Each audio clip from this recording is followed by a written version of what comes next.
You were told that mature people talk it out, that if you explain enough, clarify enough, and stay warm enough, good faith will win. That belief sounds noble. It also trains you to keep giving power to whoever can withhold it. The person who speaks first, over-explains, and begs for resolution will always trail the person who is calm enough to say nothing. Watch how it plays out. One person makes a demand, pulls away, and goes quiet. The other person feels an immediate spike of urgency. They write longer messages. They overreach. They promise things they do not mean. Silence rearranges the room without raising its voice. That is why it is used. That is why it works. You were taught that silence is childish. The culture labels it toxic. Yet the same culture rewards those who manage their attention, control their reactions, and refuse to chase. There is a contradiction here. You celebrate restraint in markets and politics. You condemn it in relationships. In both domains, the same rule applies. The one who can tolerate discomfort without flinching will set the terms. Here is the part that feels uncomfortable. Silence punishes because your brain treats social exclusion as danger.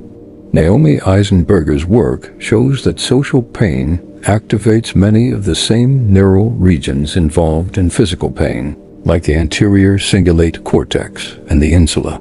Kipling-Williams has documented how ostracism quickly degrades cognition, mood, and self-control.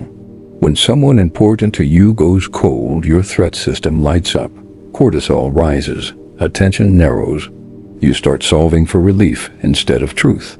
That shift is the punishment. The silence is only the trigger. You were trained to fix it with more words. You lean into explanation when your nervous system is already flooded. That is how you lose leverage. The person who can sit in the tension without reaching earns time, space, and options. The person who cannot sit in the tension pays for instant clarity with concessions they later resent. There is a reason every influence system places value on withdrawal. In operant conditioning, removing a reward decreases a behavior. Attention is a reward. When it disappears, the deprived brain begins scanning for what to do to get it back. That search is uncomfortable. It often produces compliance. You do not need raised voices or insults. You only need to interrupt the stream of validation long enough for the other person's habits to wobble. This is not mystical. It is behavioral economics applied to the smallest unit of currency: attention. This is why intermittent contact is so destabilizing. The dopamine system does not only react to reward, it reacts more strongly to uncertainty about reward.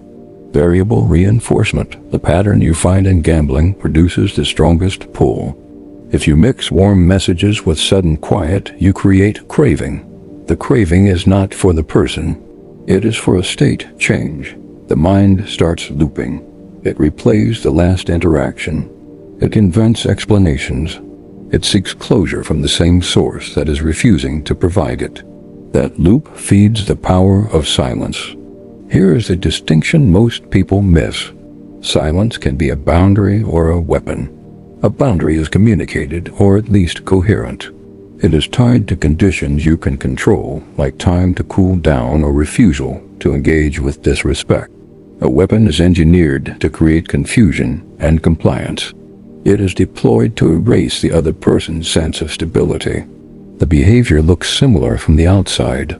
The intention, the timing, and the follow-through look different up close. Stoics understood this long before lab scanners. Epictetus taught that control begins at the level of response. You cannot force another person to care, to clarify, or to repair. You can decide whether you will amplify their behavior with your panic. Silence used as self-control is refusal to be dragged into unproductive conflict. Silence used as domination is refusal to recognize another person's humanity. One frees you from compulsion. The other makes you dependent on the distress of the person you manage. Machiavelli made the point in political language. Reliability produces trust. Predictable discipline outperforms random punishment. You can govern with measured consequences. You can lose a state through petty terror. People will submit to strength they can understand and will work around chaos they cannot predict. Weaponized silence feels powerful in the short run. Over time, it breeds paranoia, secret retaliation, and shallow loyalty. You may win today's concession. You sow tomorrow's revolt. The common advice tells you to talk more, give context, share feelings. That advice ignores physiology under stress. When your attachment system senses distance, it generates protest. Bowlby wrote about this. Protest behaviors are frantic and often clumsy. They try to pull the other person back into proximity at any cost. It is not a good time to negotiate. You are negotiating with a fire alarm blaring. The alarm does not want alignment. It wants the noise to stop.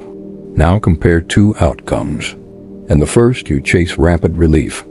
You text paragraphs, you call. You apologize for things you did not do. You end the panic today, and you teach the other person exactly how to move you next time. In the second, you notice your urge to chase. You slow the loop. You let the cortisol dump crest and fall. You decide what respect looks like to you when your head is clear. You might reach out once, concisely. You might not reach out at all. You let the absence of your attention mean something. You teach yourself that your internal state is your responsibility. Silence hurts because it exposes dependency.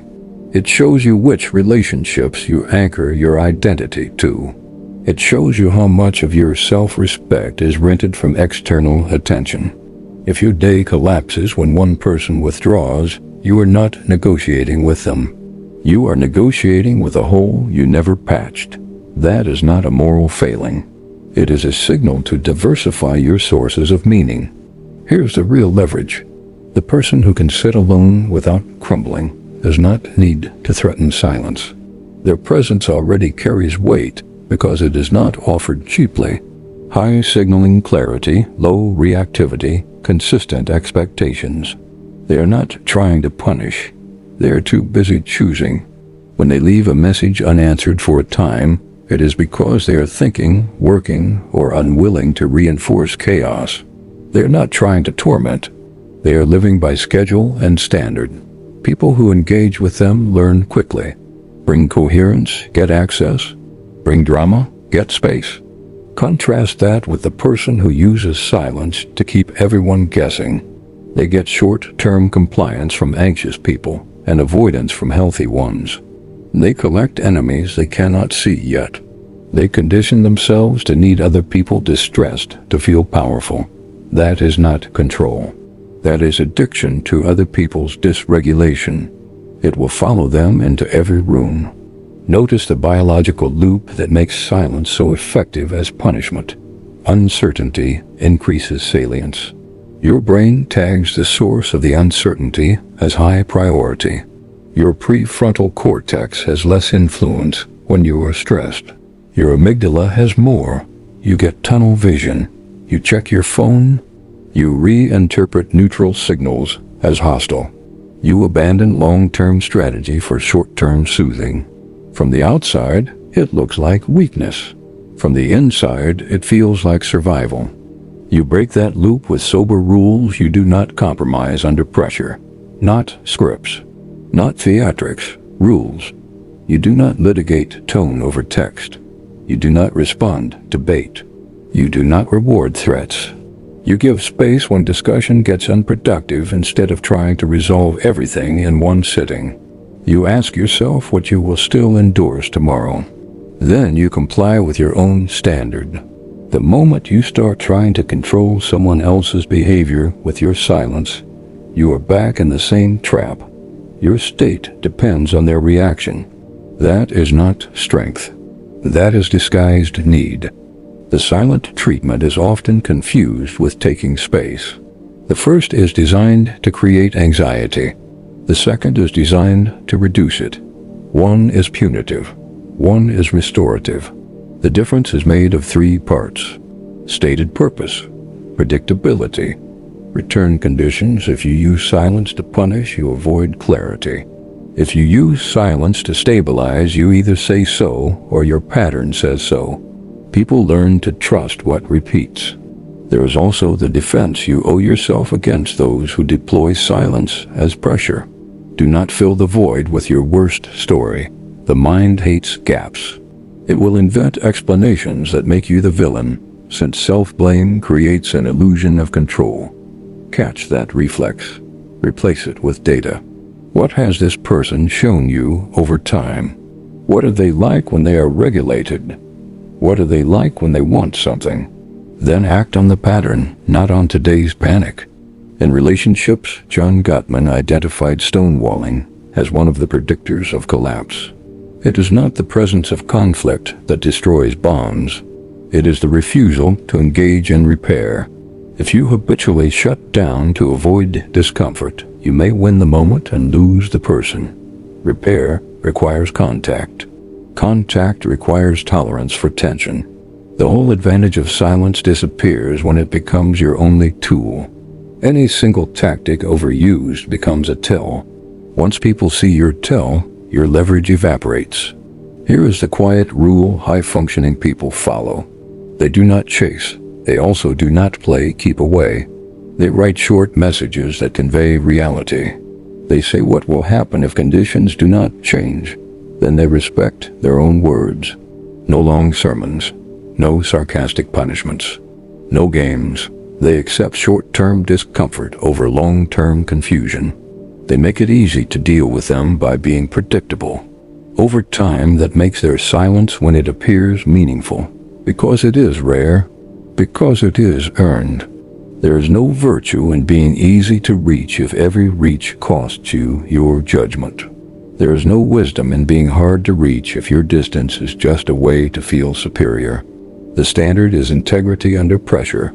Silence can serve that. It can also destroy it. You will know which one you are practicing by the residue it leaves. If people around you become calmer, clearer, and more responsible, your use of space is probably healthy. If they become jumpy, resentful, and eager to hide things, you have built a climate of fear. Fear grows compliance. It also grows lies. Now look at the belief you inherited. Talk is always good. Silence is always bad. That belief protected you from nothing. It stripped you of the one resource that sets adults apart from children, the capacity to choose non-reaction. Children fill every silence with noise. Adults who run their lives know when to let time do work that words cannot do. This is not passivity. It is measured force. If you are on the receiving end of strategic silence, the answer is not louder outreach. It is standards. Decide what behavior you reward. Hold the line without threats. People who respect themselves teach others how to use their time.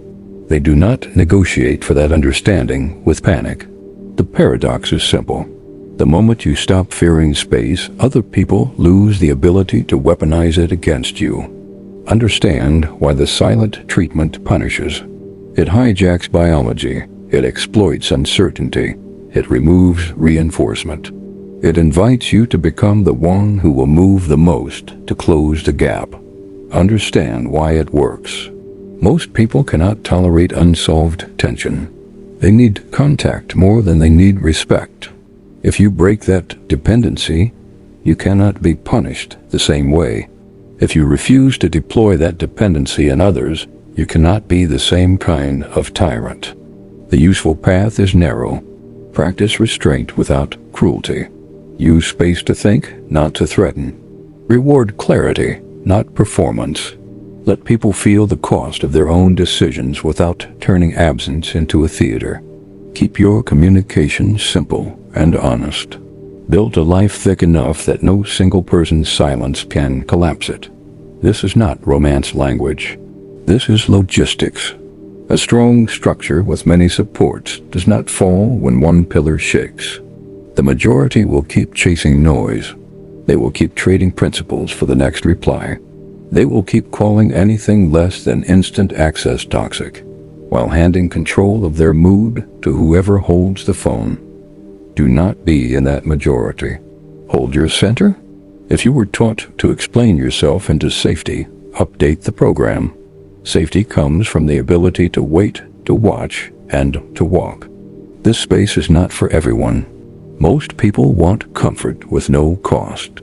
They want techniques that work without building the character that makes them work. Silence without discipline is just sulking. Discipline without empathy is just cold theater. If you understood the difference while listening to this, you are already in the minority that can use this knowledge well. Act like it. Choose your presence with care. Use your absence with care. Refuse to be trained by panic. Refuse to train others with fear. Build the kind of self-respect that makes both your words and your quiet carry weight.